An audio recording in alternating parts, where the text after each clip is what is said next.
Here's my review of a Willy's Wonderland. I mean, I just thought that this was a ton of fun. It's basically FNAF, but with Nicolas Cage.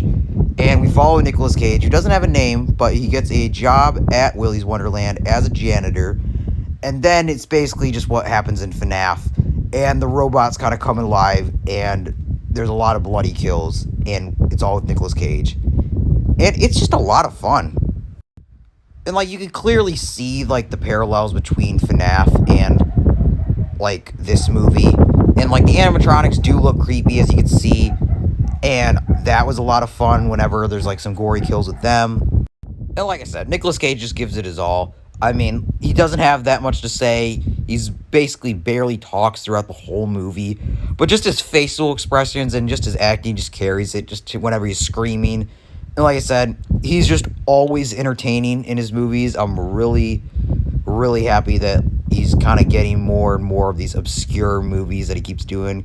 Kind of like when he did Unbearable Weight of Massive Talent last year. That was a really fun movie. And then Renfield this year. It's just so fun because he's just such a great actor. He's just so entertaining. And like I said, there is a lot of obvious parallels between Five Nights at Freddy's and Willy's Wonderland. It's kind of it's basically the exact same concept, but just this one's live action, and it's not a video game. And it did really get me thinking with how much I enjoyed this movie. It's making me even more excited for the Five Nights at Freddy's movie because that's got a way higher budget. And I'm very excited to check that movie out because of how good I enjoyed this movie. And there's a big kind of bloody fight with him and Willy Weasel at the end of the movie, which is also a lot of fun. That kind of goes on for a while, and that was just a ton of fun. So yeah, overall, I mean, I had a really fun time with this movie. I mean, Nicolas Cage doesn't talk the whole time, but he's still able to be extremely entertaining throughout this whole movie. It's really bloody. It's really fun. It's kind of stupid, but, like, you should kind of know that going into it.